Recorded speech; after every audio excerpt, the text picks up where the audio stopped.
औलाद बड़े होकर के ये कहते हैं कि तूने मेरे लिए क्या किया, तब जो खून के आंसू नेत्र से निकलते हैं, पीड़ा की आंसू निकलते हैं, उसका अंदाजा लगाना भी बहुत कठिन है।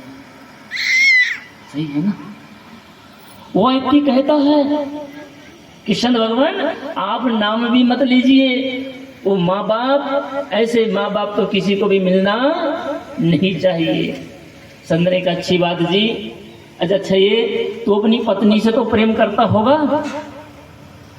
उसने कहा नहीं, अरे वो तो चुड़ैल है, चुड़ैल, मेरे खून चूसने वाली है, खून चूसने वाली, उसी से परेशान होकर के तो मैं जंगल आया हूं।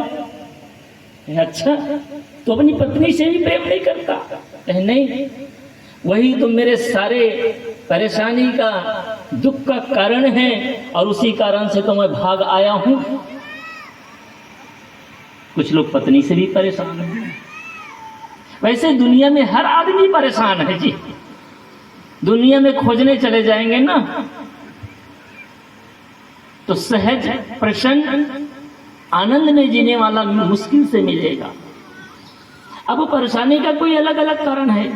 किसी को तन का रोग, इससे परेशान है, किसी को मन का रोग, इससे परेशान है, कोई धन से परेशान है, कोई पत्नी से परेशान है, कोई पड़ोसी से परेशान है, कोई पुत्र से परेशान है, तो कोई पिता से परेशान है।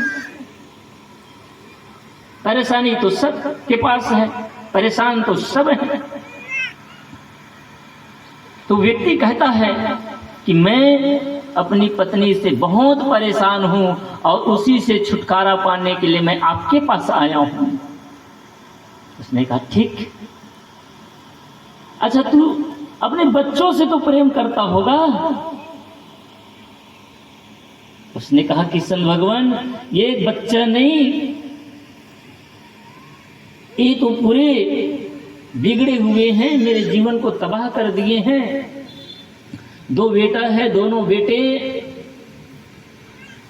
मेरे लिए निरंतर मारने के लिए दौड़ते रहते हैं, परेशान करते हैं, मैं इससे भी प्रेम नहीं करता हूं।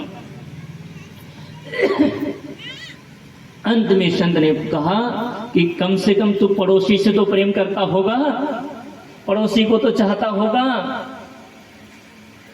उस व्यक्ति ने कहा कि भगवान पड़ोसी का भी नाम न लीजिए, ऐसी पड़ोसी तो दुश्मन को भी न मिले। ये पड़ोसी तो ही है जो जले में नमक छिड़कने का काम करता है, आग को और भड़काने का काम करता है। आपके घर परिवार में भी तो यही होता है। जिसे अपना पड़ोसी समझते हैं, अपना हितैषी समझते हैं, अपना नजदीकी समझते हैं। हमारे इस समाज में महिला वर्ग में कुछ ऐसे हैं जो मंथरा जैसे लोग हैं, और पुरुष वर्ग में कुछ ऐसे लोग हैं जैसे नारद जैसे लोग हैं। ये दोनों का काम सदैव भड़काना ही था, सही कि नहीं? क्या हो कहते हैं केकई जो है वो राम को सबसे ज्यादा चाहती थी, और रामायण में तो यहां तक लिखा है कि कौशल्या से भी ज्यादा प्रेम स्नेह केकई किया करती थी। केकई राम को देखे बिना उसको चैन ना आता था, उसको खिलाए वो खाना ना खाती थी, और उसके साथ रहे बिना उसका मन ना भरता था। केकई बहुत चाहती थी उससे। और प्रथम बार जब मंथरा एक कहते हुए आती है कि राम का राज तिलक होने वाला है, तो केकई अपना 9 लाखा हार निकाल करके मंथरा को दे देती है खुशी के मारे। इतना प्रेम करती थी जी। ऐसा कोई सौत है तो सौतन जैसा व्यवहार नहीं था दोनों के बीच में, बहुत प्रेम किया करते थी। लेकिन मंथरा के मंथन करने से केकई जैसे माँ का हृदय भी पिघल गया, वो भी अपने मंतत्व को खो देती है। इसलिए माता बहनों, घर में, परिवार में, समाज में, पड़ोस में कुछ ऐसे प्रवृत्ति की माताएं होती हैं जो आपके घर को तोड़ने के लिए लगी रहती हैं। क्यों? क्योंकि कोई आपको सुखी और प्रसन्न देखना नहीं चाहता, एकता और संगठित होकर के रहना देखना नहीं चाहता। आपको दुख देख करके, दुखी देख करके, आपको परेशान देख करके वो प्रसन्न रहना चाहते हैं, ऐसे लोगों से सावधान रहिए। कुछ भाई लोग भी होते हैं ऐसे नारद प्रवृत्ति के लोग, यहाँ की बात वहाँ, वहाँ की बात वहाँ, और नारद न मत पूछो, जहाँ न तहाँ सब जगह पहुँचने वाला। एक ही बात पानठेला में आपसे कह दिया, बाजार जाते जाते आपके भाई के पास कह दिया, पता चला शाम होते होते आपके पिताजी के पास चला गया और तीनों को लड़ा दिए। तो ऐसे प्रवृत्ति से भी आप सावधान रहिए। आपको अपने पड़ोसियों पर, दूसरों पर ज्यादा भरोसा होता है और अपनों पर आपको भरोसा नहीं होता। जिस पिता ने आपको पैदा किया, जिस माँ ने आपको जन्म दिया, जिस पत्नी के साथ, पति के साथ 7 फेरे लिए, कसमें खाए, उस पर विश्वास नहीं होता, दूसरों पर ज्यादा विश्वास हो जाता है। तो व्यक्ति कहता कि मैं पड़ोसी पर भी प्रेम नहीं करता। संत ने कहा कि जो माँ बाप का न हो सका, माँ बाप से प्रेम न कर सका, जो पत्नी का न हो सका, पत्नी से प्रेम न कर सका, जो अपने जन्माए बेटे का न हो सका और उससे न प्रेम कर सका, जो पड़ोसी से न प्रेम कर सका, न पड़ोसी को प्रेम दे सका, वो परमात्मा से भी प्रेम नहीं कर सकता। हम परमात्मा का प्रेमी हैं, परमात्मा को पाना चाहते हैं, अरे पड़ोसी को तो दूर कर देते हैं, अपनों को तो अपनों से दूर कर देते हैं, परमात्मा हमें खाक मिलेगा। परमात्मा का प्रथम स्वरूप तो इस इंसान में है, इन प्राणियों में है। इन प्राणियों में जो परमात्मा को देख लेता है, उसी को सच्चे अर्थ में परमात्मा भी मिल जाता है। तो मैं परसों कि सत्र में कुछ बिंदुओं को पर चर्चा कर रहा था। वो बिंदु क्या था कि हमारे संपूर्ण जीवन में संपूर्ण रूप से सफल होने के लिए हमें 5 बिंदुओं पर काम करना है। हम एक बिंदु पर काम करते हैं, एक दिशा में ही दौड़ते हैं। वो कौन से हैं? धन प्राप्ति के लिए। तो मैंने उस 5 बिंदुओं पर चर्चा करते हुए कहा कि प्रथम में क्या है? स्वास्थ्य, दूसरा है संपत्ति, तीसरा है स्नेह। इन तीनों विषयों पर कुछ कुछ कहने का प्रयास किया। आइए आगे के 2 बिंदुओं पर थोड़ा और चिंतन करें। चौथा है सम्मान और 5वां है शांति। ये भी चाहिए कि नहीं चाहिए? हर व्यक्ति को सम्मान चाहिए। बिना सम्मान के आप, जहां आपका अपमान होता हो, उस जगह में आप 1 मिनट भी ठहरना नहीं चाहते। ठहरेंगे क्या? आप इसको ही नहीं, बच्चे को भी आप अपमानित करके देखिए, अरे यहाँ तक जानवर का भी अपमान करके देखिए, वो भी दूर भग जाता है उसको परेशान करके। अपमान कोई नहीं चाहता, हर आदमी सम्मान चाहता है। लेकिन 2 प्रकार का सम्मान है, एक आत्म सम्मान और दूसरा लोक सम्मान। 2 सम्मान है। और जो आत्म प्रतिष्ठित हो गया, आत्म सम्मान से आलोकित हो गया, खुद से सम्मानित,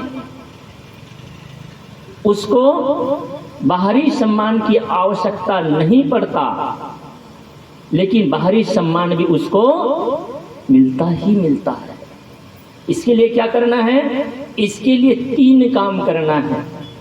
अगर आप सम्मान पाना चाहते हैं, सम्मान के अधिकारी बनना चाहते हैं, समाज में प्रतिष्ठा पाना चाहते हैं, तो इसके लिए 3 काम करिए।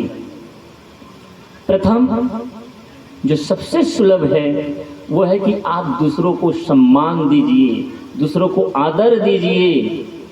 प्रथम काम करिए। दूसरा, अपने चरित्र को, अपने जीवन को उज्जवल बनाइए, पवित्र बनाइए।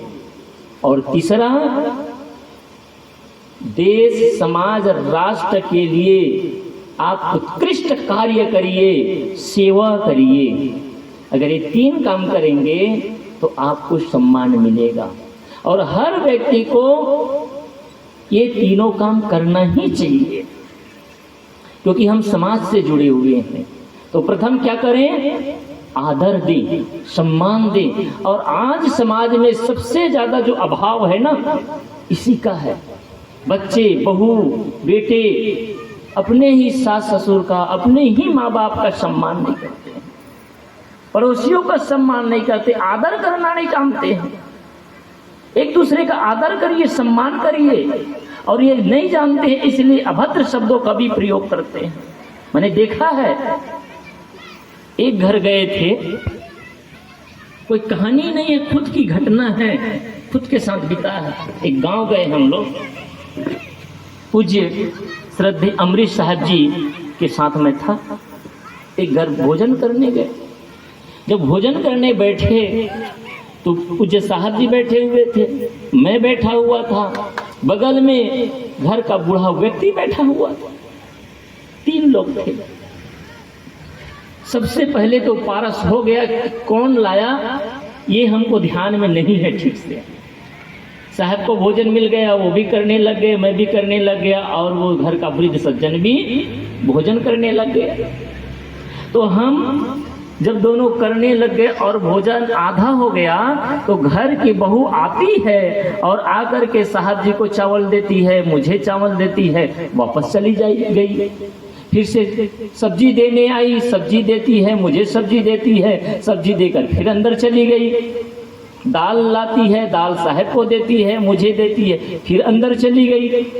तो सबसे पहले तो साहब को लगा कि हो सकता है हम लोगों को देना चाहती है, बाद में अपने ससुर को देगी।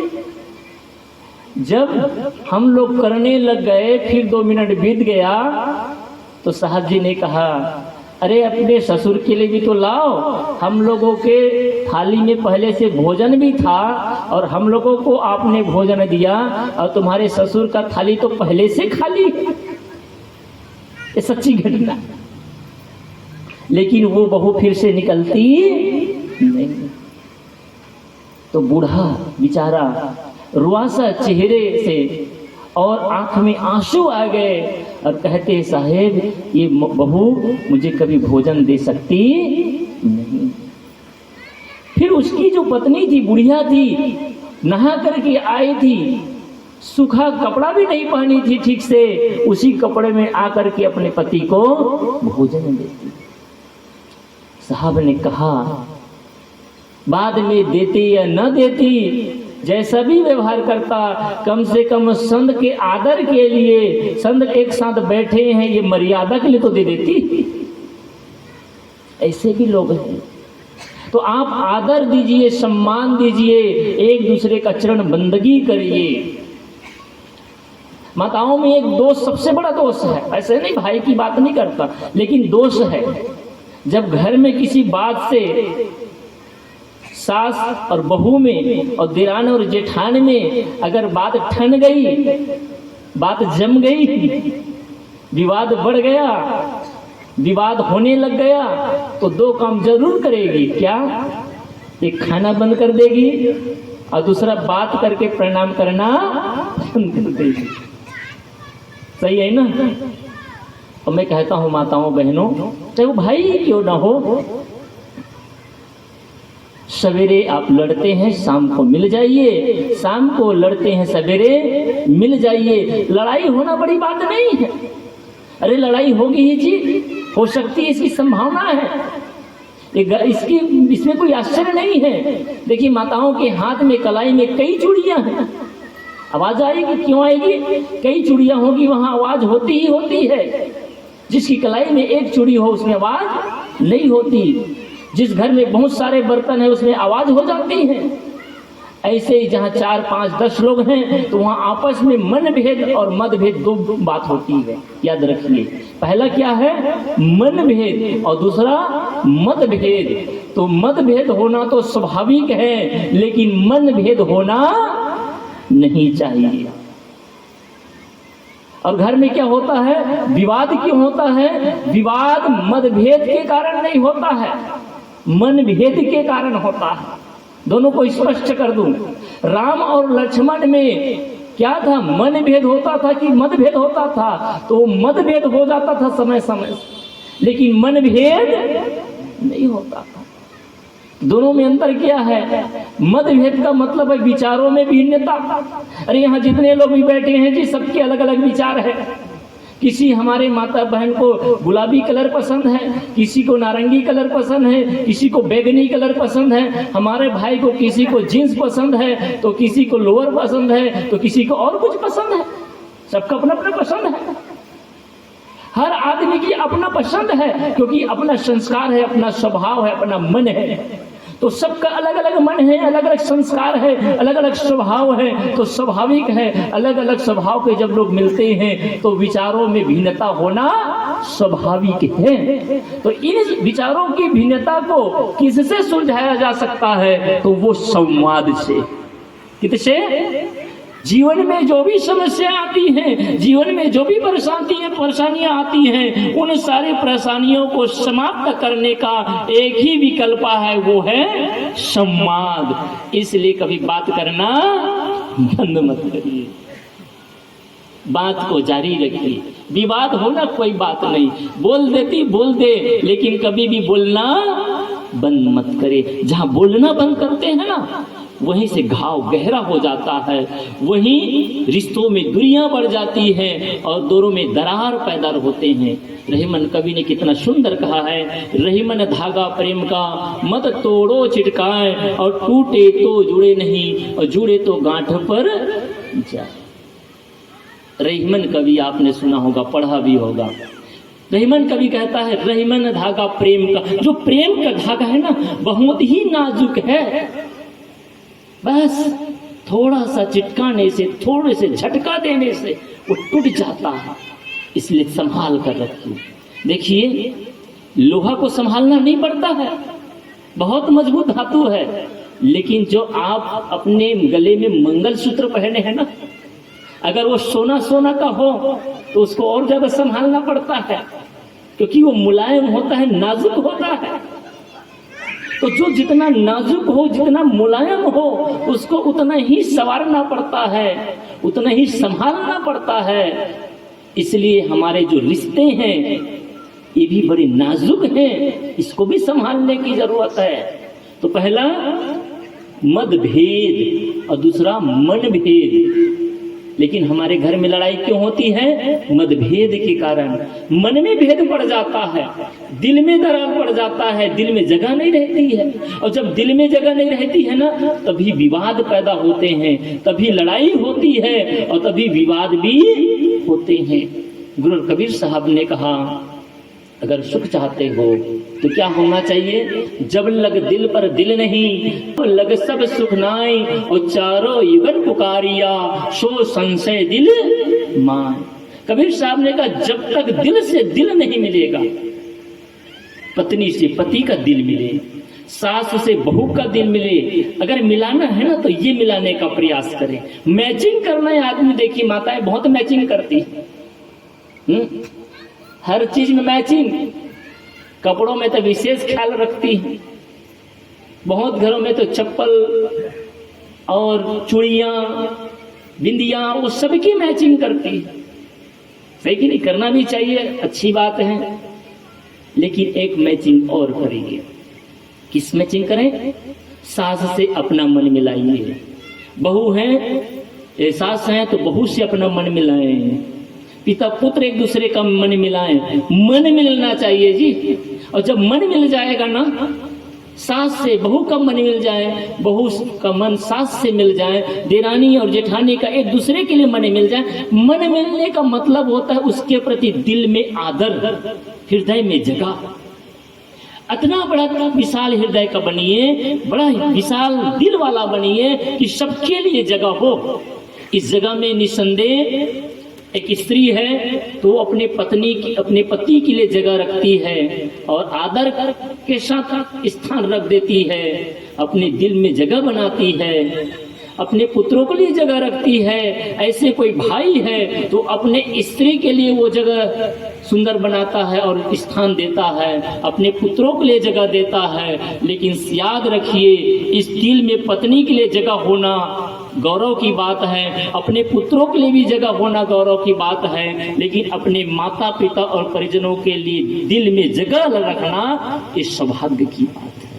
इस दिल को इतना छोटा ना बनाए कि बच्चों के अलावा और पत्नी के अलावा कोई दूसरा ना आ पाए।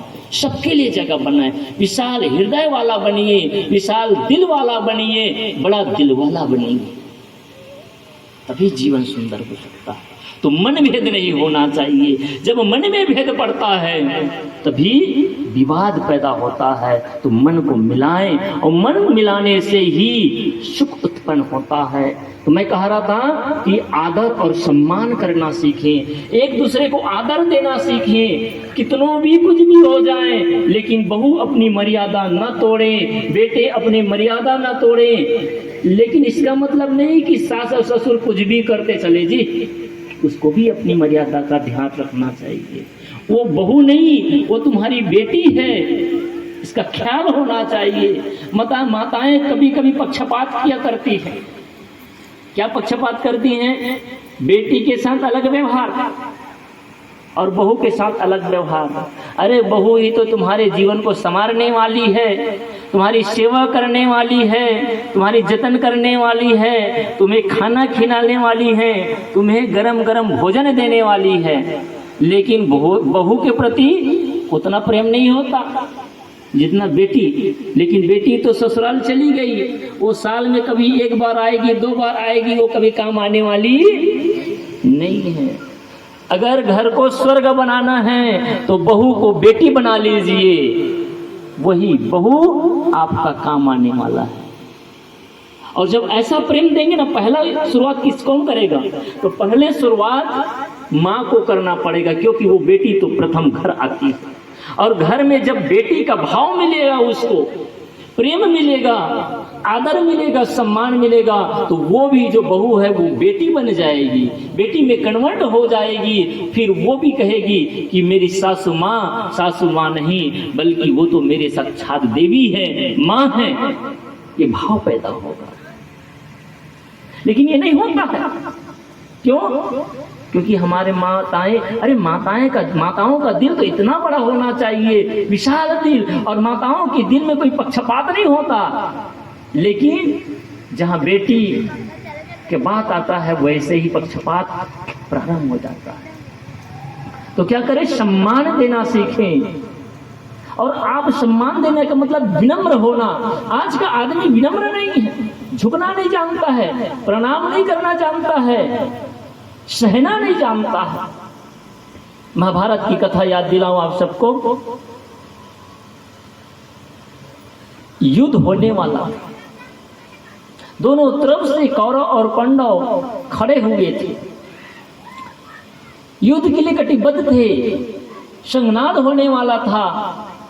लेकिन शंख बजने से पहले, युद्ध की घोषणा होने से पहले युधिष्ठिर अपने रथ से उतर जाते हैं, निहत्थे, चप्पल भी उतार देते हैं, और चप्पल जूता को उतार करके निहत्थे कौरव दल की ओर जाने लगते हैं। जब कौरव दल की ओर जाने लगे तो कौरव दल में कर्ण थे, दुर्योधन थे, भीष्म पितामह, कृपाचार्य, द्रोणाचार्य, अश्वत्थामा, ये सब महारथी खड़े हुए थे।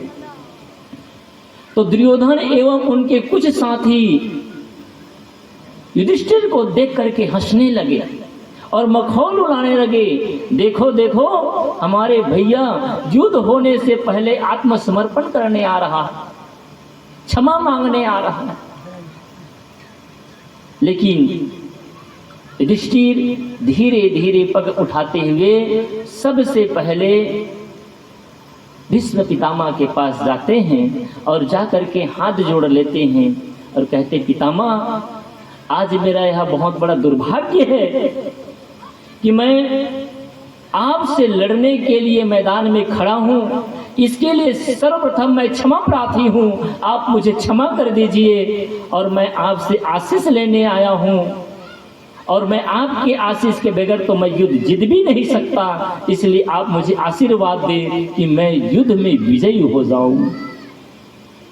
भीष्म पितामह हाथ ऊपर उठाते हुए कहता है कि आसमान भव, तुम्हारा कल्याण हो, दिग्विजय भव, तुम विजयी हो। जब इतनी बात को सुनता है कौन? दुर्योधन। तो उसका क्रोध और भड़क उठता है। कहते हैं कि पितामह, आप मेरे प्रथम सेनापति हैं, मेरी ओर से लड़ ही नहीं रहे, मेरे सेनाओं का आप अध्यक्ष हैं और मेरे दुश्मन को आप आशीर्वाद दे रहे हैं।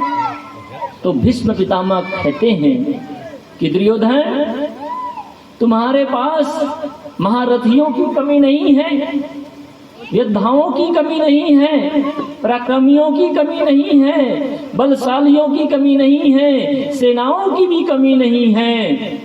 ऐसे ऐसे योद्धा हैं, ऐसे ऐसे सेना हैं जो पूरे भारत पर विजय कर सकते हैं, बड़े बड़े राजाओं को भी जीत सकते हैं। लेकिन तुम्हारा दुर्भाग्य है कि तुम झुकना नहीं जानते हो।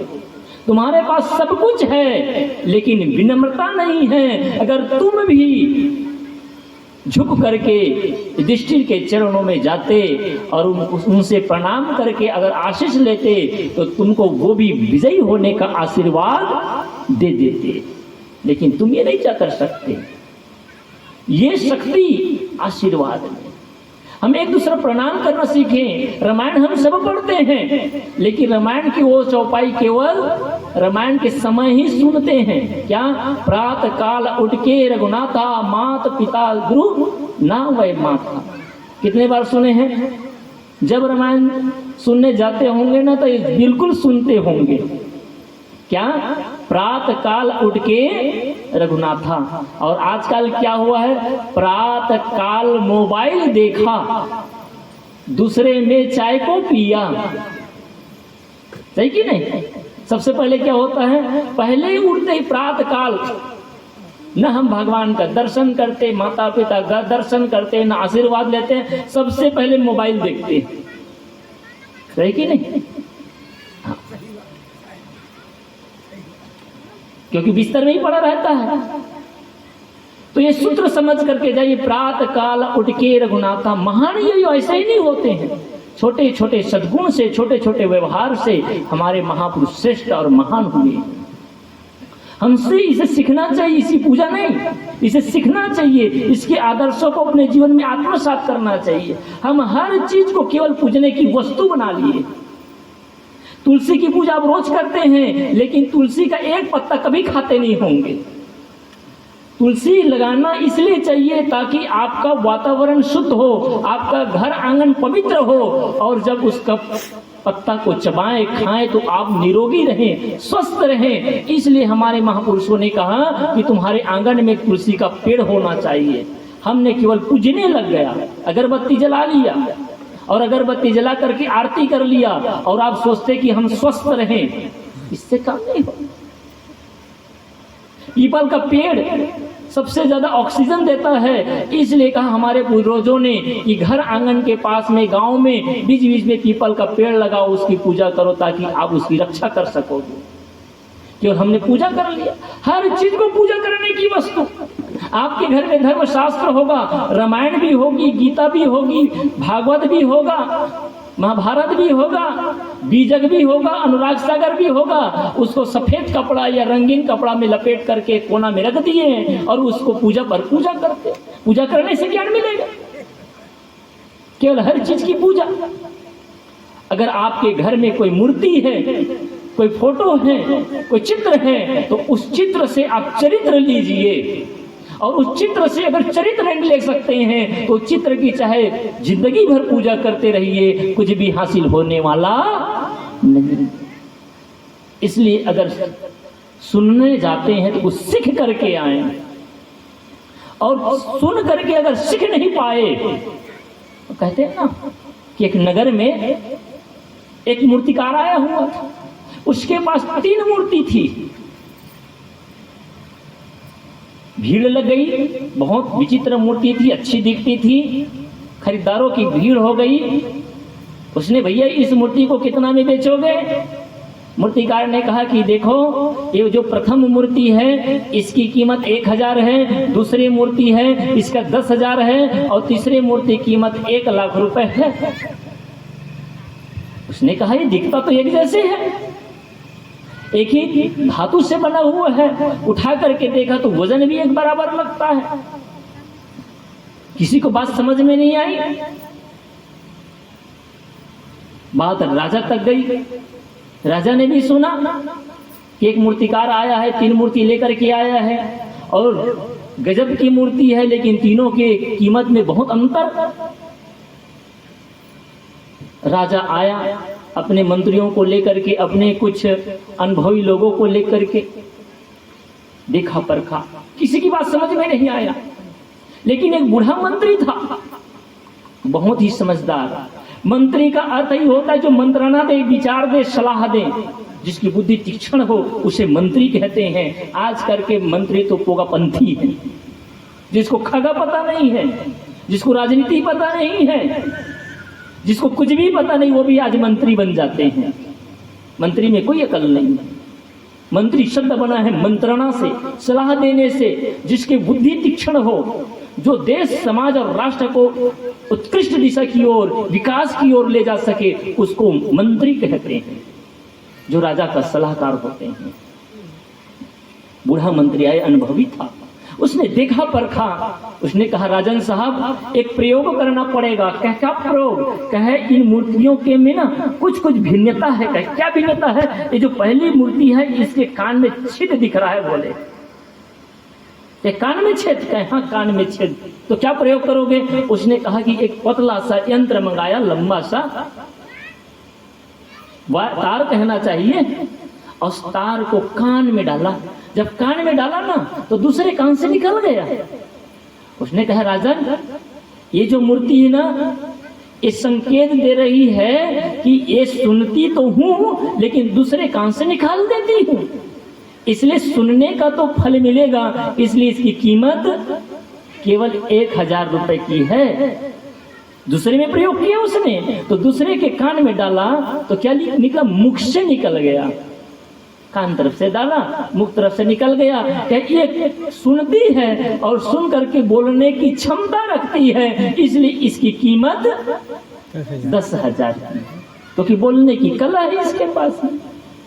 ये हम लोग हैं, एक आप लोग हैं और एक हम लोग हैं। अब तीसरे कौन वो लोग बनने वाले थे आप लोग जानिए।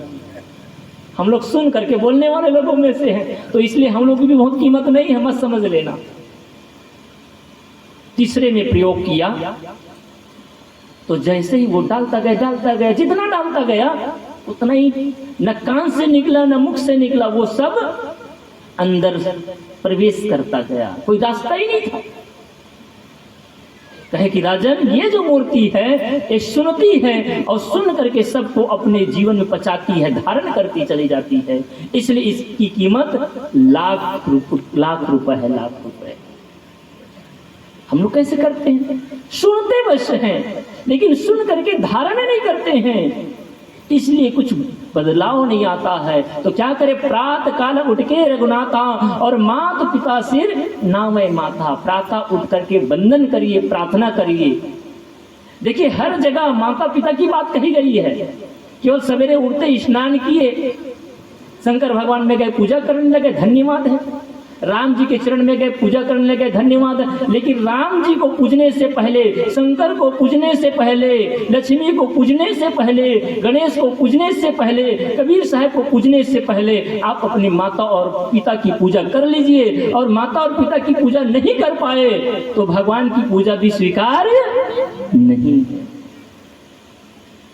आप सब कथा जानते होंगे शंकर भगवान और गणेश की। एक बार की बात है, देवताओं की मंडली लगी हुई थी, तो देवताओं में चर्चा होने लगी कि पहली पूजा किसका होना चाहिए, पहली पूजा किसकी होनी चाहिए। तो कहते कि शिव जी ने कहा कि जो इस ब्रह्मांड का जो प्रथम भ्रमण करके आएगा उसका ही सर्वप्रथम पूजा होगा और वही श्रेष्ठ हो जाएगा। सभी देवता भ्रमण में निकल गए, कार्तिक भी निकल गए, उनका वो भी मानस पुत्र था। सभी लोग भ्रमण करने निकल गए। गणेश जी जानते हैं ना उसकी सवारी क्या है? BMW गाड़ी कि जेट विमान कि हेलीकॉप्टर, मुसवा की सवारी। यानी मुसवा की साथी थे, सवारी मतलब साथी थे जी, मुसवा में बैठते नहीं थे, मुसवा के साथी थे। यानी जे जितने देवी देवताओं का जो परिकल्पना है ना वो प्रकृति से जुड़ी हुई है, वो उनके प्रेमी हुआ करते थे, या ये कह सकते गणेश जो न मुसवा के प्रेमी थे, उनके इर्द गिर्द रहते थे। ठीक है, उसने सोचा अब मैं अकेले तो जा नहीं सकता क्योंकि साथी को ले जाना पड़ेगा। अब मोदी जी कहीं भी जाना पड़े अपने गाड़ी में ही जाएगा ना, पैदल तो नहीं आ जाएंगे। उसने सोचा अब इसके साथ चलूं तो चलते चलते तो पता नहीं कितने साल लग जाए। तो जब जहां शरीर काम नहीं करता है ना वहां बुद्धि काम करती है, इसलिए मनुष्य श्रेष्ठ है। प्राणियों में जितने भी मान्यतर खाने के प्राणी हैं और मनुष्य दोनों में अगर तुलना करें तो मनुष्य जो है हर दृष्टि से असक्षम है, कमजोर है।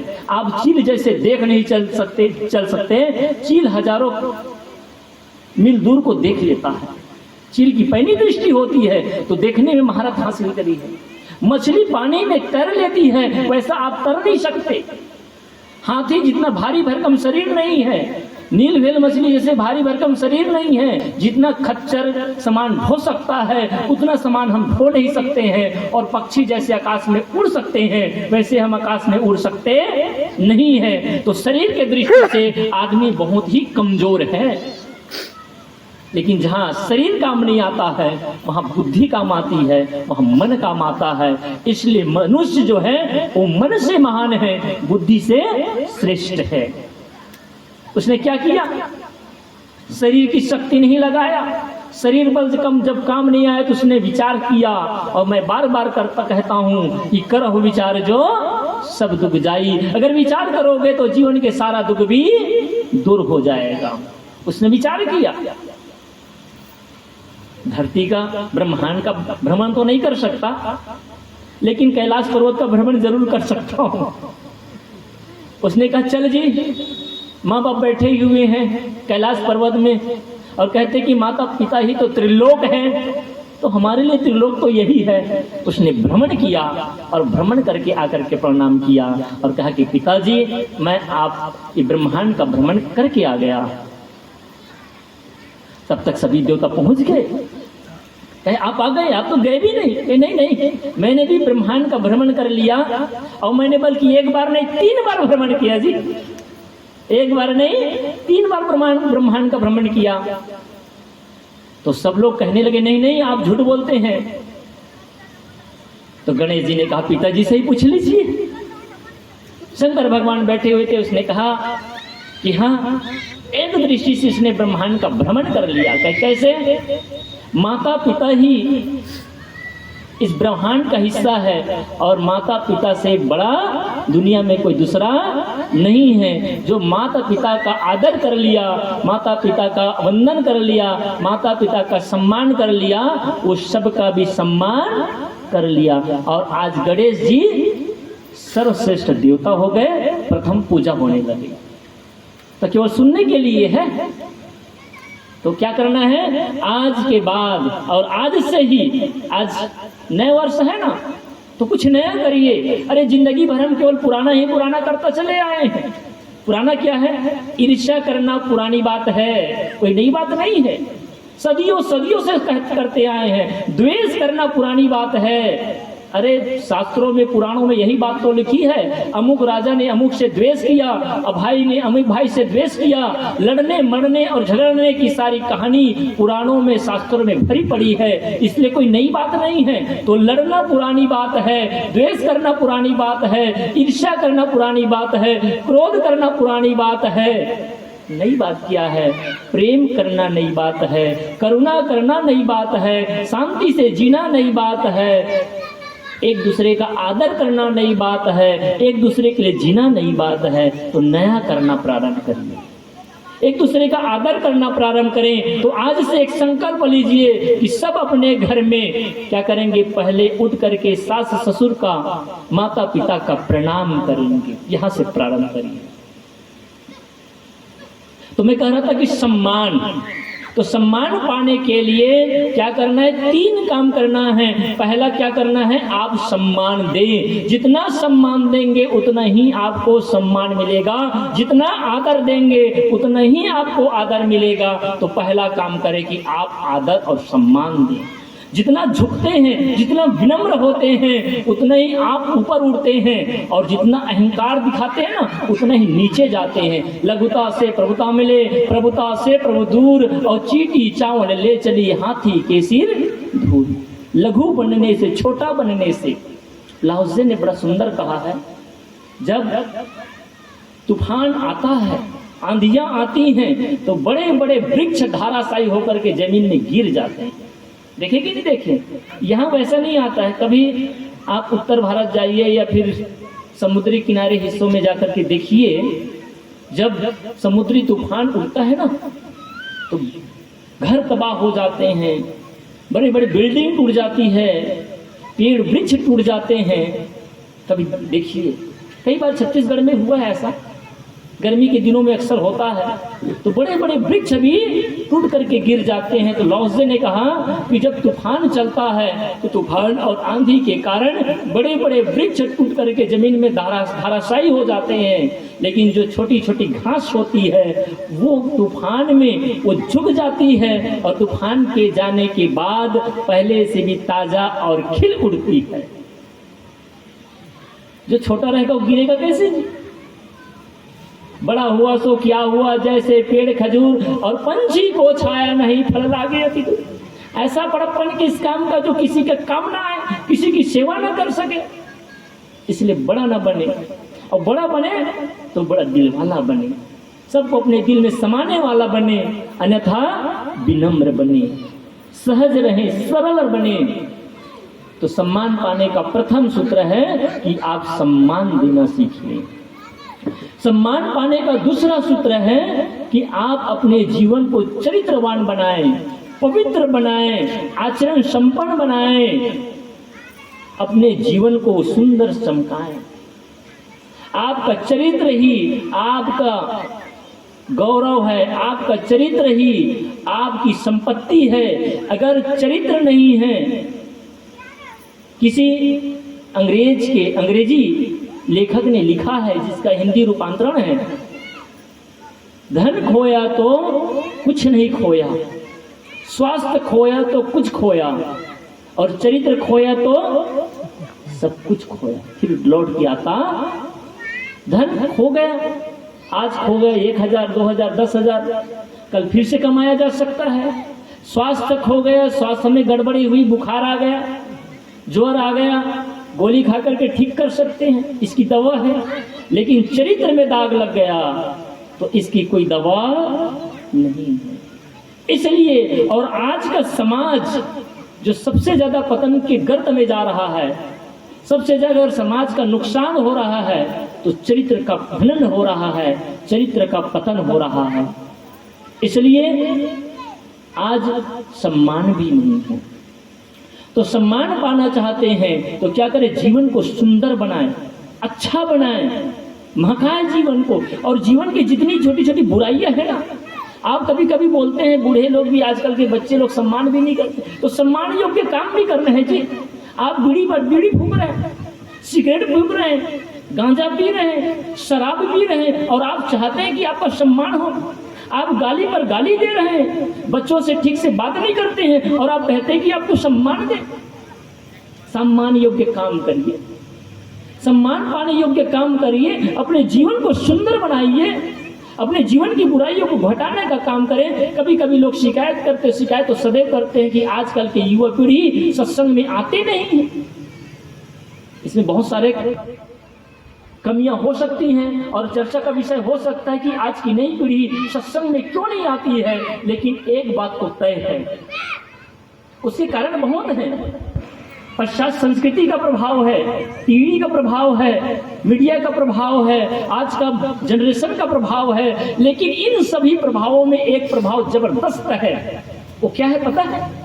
वो ये है कि जब यहाँ से जाते हैं आप बूढ़े बुजुर्ग के रूप में, माता बहनों के रूप में, जो आप सत्संग में रोज आते हैं, और जब यहाँ से उठ करके जब आप घर जाते हैं और आपको जब बच्चे देख, आज का बच्चा आपको ये नहीं देखते कि मेरे दादा ने क्या मुझे कहा, मेरी दादी ने मुझे क्या बताया, मेरे पिता ने मुझे क्या बताया, इस पर वो गौर नहीं करते, बल्कि आज की जो जनरेशन है, आज की जो युवा पीढ़ी है, वो इस बात को ध्यान देते हैं कि इसके जीवन में क्या बदलाव आया, इसके जीवन में क्या हुआ। जब आप यहाँ से सत्संग से जाते हैं और सत्संग के जाकर के जाने के बाद भी आपकी गाली नहीं छूटती है, आपका व्यसन नहीं छूटता है, आपके मोटे दोष नहीं छूटते हैं, तो उनको लगता है कि सत्संग में जाने से कुछ होता।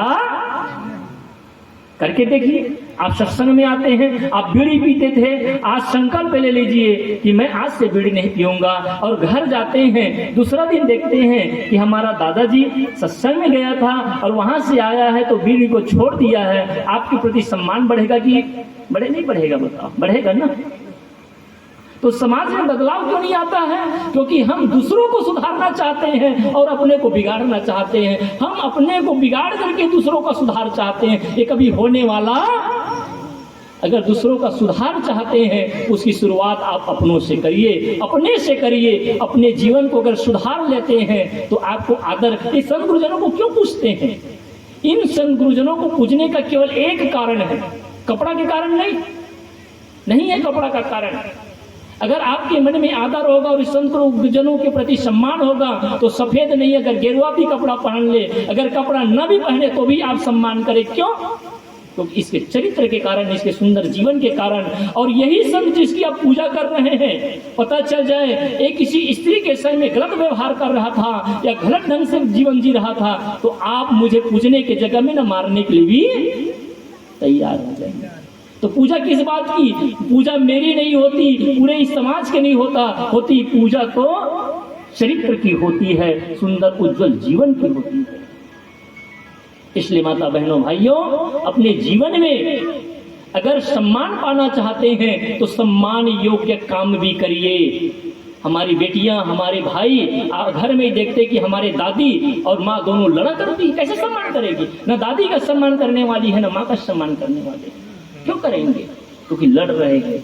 माता और पिता, कई घरों में ऐसे होता है कि पति और पत्नी दोनों आपस में रोज लड़ते हैं घनघोर, और ऐसे गंदे शब्दों का प्रयोग करते हैं जिसको हम यहाँ से कह भी नहीं सकते। ऐसे बेटियां बड़ी हो गई हैं, बेटे बड़े हो गए हैं, 20-25 साल के हो गए हैं, उनके साथ सामने में पति पत्नी अभद्र व्यवहार करते हैं, गलत ढंग से बात करते हैं, गलत ढंग से रहते हैं। कहाँ सम्मान मिलेगा? आपकी बेटी और बेटा बड़े हो जाएं, शादी हो जाएं या नाती पोते आ जाएं, तो आपको बहुत ही संभल के रहना चाहिए, बहुत ही संभल के जीना चाहिए, बहुत ही संभल के व्यवहार करना चाहिए। तभी आपकी नई पीढ़ी आपको सम्मान दे पाएगी और आपका आदर कर पाएगी।